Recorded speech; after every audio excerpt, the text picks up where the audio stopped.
42 দিনের মধ্যে 6টি চিঠি আর এবার দিল্লিতে গিয়ে মুখ্য নির্বাচন কমিশনার জ্ঞানেশ কুমারের সঙ্গে দেখা করতে চলেছেন মুখ্যমন্ত্রী মমতা বন্দ্যোপাধ্যায়। আজ বিকেল 4টে নাগাদ নির্বাচন সদনে জ্ঞানেশ কুমারের সঙ্গে সাক্ষাৎ করবেন মমতা বন্দ্যোপাধ্যায় এবং তার সঙ্গে 15 সদস্যের এক প্রতিনিধি দলও উপস্থিত থাকবেন। এর আগে মুখ্য নির্বাচন কমিশনারকে 6টি চিঠি লিখেছেন মুখ্যমন্ত্রী মমতা বন্দ্যোপাধ্যায়। একেবারে গতকাল দিল্লি যাওয়ার আগে শনিবারও তিনি চিঠি দিয়েছেন এবং তাতে তিনি অভিযোগ করছেন যে দেশের মধ্যে পশ্চিমবঙ্গে এই 8100 জন মাইক্রো অবজারভার নিয়োগ করা হয়েছে, যাদেরকে পর্যাপ্ত প্রশিক্ষণ দেওয়া হয়নি, বিধি ছাড়াই নিয়োগ করা হয়েছে। আইন তৈরি না করে মাইক্রো অবজারভার নিয়োগ করতে পারে না, এইরকমই অভিযোগ জানিয়েছেন মুখ্যমন্ত্রী মমতা বন্দ্যোপাধ্যায় এবং এই প্রেক্ষিতে আজ মুখ্য নির্বাচন কমিশনার জ্ঞানেশ কুমারের সঙ্গে দেখা করতে চলেছেন মুখ্যমন্ত্রী মমতা বন্দ্যোপাধ্যায়। বিজেন্দ্র সিংহ আমাদের প্রতিনিধি রয়েছেন আমাদের সঙ্গে টেলিফোন লাইনে। বিজেন্দ্র, আজ বিকেল 4টে নাগাদ সাক্ষাৎ। হ্যাঁ, আজকে 4টের সময় নির্বাচন সদনে মুখ্যমন্ত্রীর প্রতিনিধি দল আসবে এবং তারা চিফ ইলেকশন কমিশনার সহ 2 ইলেকশন কমিশনের সঙ্গে দেখা করবেন। ইলেকশন কমিশনের তরফ থেকে জানানো হয়েছে কি তারা সময় চেয়েছিলেন মুখ্যমন্ত্রী এবং তার প্রতিনিধি দলের জন্য আজকে 4টে সময় দেওয়া হয়েছে। নির্বাচন সদনে বৈঠক হওয়ার কথা রয়েছে। এর আগে অভিষেক বন্দ্যোপাধ্যায়ের নেতৃত্বে আমরা দেখেছিলাম টিএমসির সাংসদের প্রতিনিধি দল দেখা করেছিল, সেখানে লজিক্যাল ডিসক্রিপেন্সির প্রশ্নটা উঠেছিল। পরে সুপ্রিম কোর্ট সেটাতে অর্ডার দিয়েছে কি লজিক্যাল ডিসক্রিপেন্সির তালিকা প্রকাশ করেছে ইলেকশন কমিশন, বিভিন্ন জায়গায় সেটা টাঙানো হয়েছে, সেই নির্দেশ সুপ্রিম কোর্ট দিয়েছিল। তারপর মুখ্যমন্ত্রী চিঠি দিয়েছেন যে এখনো যেভাবে এসআইআর হচ্ছে পশ্চিমবঙ্গে সেটাতে মানুষের হয়রানি হচ্ছে এবং শুনানি হচ্ছে না, এই কথাও বলা হয়েছিল সুপ্রিম কোর্টে। গতবার যখন মেনশন করেছিলেন কপিল সিব্বল 10 লাখ থেকে বেশি লোককে শুনানি করার কথা রয়েছে, এখনো হিয়ারিং গুলোই কমপ্লিট হয়নি, সেক্ষেত্রে পূর্ণাঙ্গ তালিকা কিভাবে প্রকাশ করবে, এই প্রশ্নগুলো রয়েছে। তার আগে মুখ্যমন্ত্রী সময় চেয়েছিলেন chief election commissioner Gyanesh Kumar, তাদেরকে তিনি চিঠি দিয়েছিলেন এবং তিনি দেখা করে তার যে বক্তব্যগুলো রয়েছে সেটা বলার জন্য সময় চেয়েছিলেন। সেটার জন্য আজকে 4টের সময় ইলেকশন কমিশন ঠিক করেছে মুখ্যমন্ত্রী প্রতিনিধিদের দেখা করার জন্য।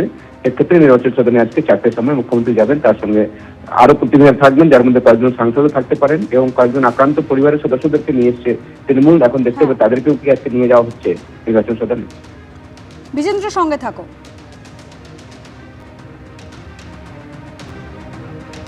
গত কয়েক মাসে এসআইআর আশঙ্কায় বিভিন্ন সময় রাজ্যের বিভিন্ন এলাকায় সাধারণ মানুষের মৃত্যুর অভিযোগ উঠেছে, আর এরকমই 100রও বেশি পরিবারের সদস্যদের নিয়ে দিল্লি নিয়ে গেছে তৃণমূল এবং আজ মুখ্যমন্ত্রী মমতা বন্দ্যোপাধ্যায় তিনি সাক্ষাৎ করছেন মুখ্য নির্বাচন কমিশনারের সঙ্গে। আপনি কোথা থেকে এসেছেন? মুর্শিদাবাদ থেকে। আমার হাজবেন্ড স্টপ করেছে, সাহেব ফর্ম এসেছিল আমার, তার জন্য উনি টেনশন করে স্টপ করেছে। আজ বিকেল 4টে জ্ঞানেশ কুমারের সঙ্গে বৈঠক রয়েছে মমতা বন্দ্যোপাধ্যায় নির্বাচন সদনে। শনিবার ষষ্ঠ চিঠি দিয়েছেন জ্ঞানেশ কুমারকে মমতা বন্দ্যোপাধ্যায় এবং গতকাল সর্বোচ্চ আদালতের দ্বারস্থ কিন্তু হয়েছেন। সুপ্রিম কোর্টে এবার নির্বাচন কমিশন এবং রাজ্যের সিইও দপ্তরের বিরুদ্ধে মামলা করেছেন মমতা বন্দ্যোপাধ্যায়। কথা বলবো, আমাদের প্রতিনিধি বিজেন্দ্র সিংহ রয়েছেন আমাদের সঙ্গে। বিজেন্দ্র, আমরা জানি ইতিমধ্যেই দোলা সেন এবং মহুয়া মৈত্র তারা একটি মামলা করেছিলেন সর্বোচ্চ আদালতে।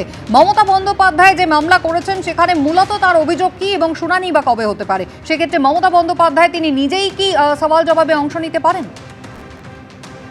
দেখো, তার সম্ভাবনা রয়েছে, কারণ কি আগামী 4 তারিখ লিস্টেড রয়েছে, যেটা দোলা সেন এবং ডেরেক ওব্রায়েন টিএমসি পার্টির তরফ থেকে যে মামলা করেছিলেন এবং সেটাতে পরে তারা ইন্টারভেনশন অ্যাপ্লিকেশন ফাইল করেছিলেন। সেই ইন্টারভেনশন অ্যাপ্লিকেশন গুলোর জন্য হিয়ারিং লিস্টেড রয়েছে আগামী 4 ফেব্রুয়ারি চিফ জাস্টিসের কোর্টে।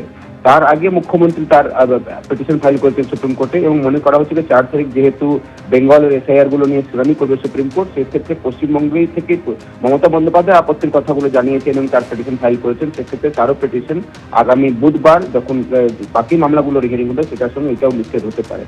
এখন প্রশ্ন হচ্ছে মুখ্যমন্ত্রী কি নিজে সওয়াল করবেন? এর আগে আমরা দেখেছি এসআইআর যে মূল মামলা ছিল, যেখানে অসাংবিধানিক হচ্ছে এসআইআর, সেটাকে চ্যালেঞ্জ করা হয়েছিল। সেখানে যোগেন্দ্র যাদবকে আমরা দেখেছিলাম তিনি মামলা করেছিলেন এবং তিনি এসে ইন পার্সন কোর্টের সময় চেয়ে সওয়ালও করেছিলেন, তার বক্তব্যগুলো রেখেছিলেন।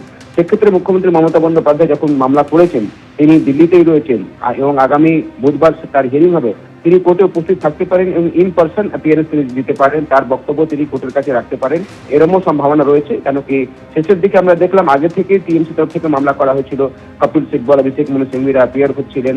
লজিক্যাল ডিসক্রিপেন্সির যে অর্ডার এসেছিল সুপ্রিম কোর্টের পশ্চিমবঙ্গের ক্ষেত্রে সেটা টিএমসির মামলাতেই এসেছিল এবং এখন আবার সেই মামলায় লিস্টেড রয়েছে আগামী বুধবার চিফ জাস্টিসের কোর্টে। এবং তার আগে মমতা বন্দ্যোপাধ্যায় পশ্চিমবঙ্গ থেকে এসআইআর নিয়ে মামলা করেছেন। সেক্ষেত্রে যেহেতু সুপ্রিম কোর্ট সব একটা স্টেটের এসআইআরকে ক্লাব করে দিচ্ছে একসঙ্গে, তো মমতা বন্দ্যোপাধ্যায়ের মামলাটি বুধবারই শুনানি হতে পারে, তবে এখনো লিস্টিং হয়নি। সাপ্লিমেন্টারি লিস্টে আমরা জানতে পারবো এবং যখন উঠবে তখন এরকম সম্ভাবনা রয়েছে মুখ্যমন্ত্রী ইন পার্সন অ্যাপিয়ার হয়ে তিনিও তার বক্তব্য সুপ্রিম কোর্টের কাছে রাখতে পারেন, যেটা আমরা এর আগে যোগেন্দ্র যাদবকে দেখেছি এই মামলাতেই সুপ্রিম কোর্টে তিনি তার বক্তব্য রেখেছিলেন। বিজেন্দ্র, ধন্যবাদ। এবিপি আনন্দ, এগিয়ে থাকে, এগিয়ে রাখে।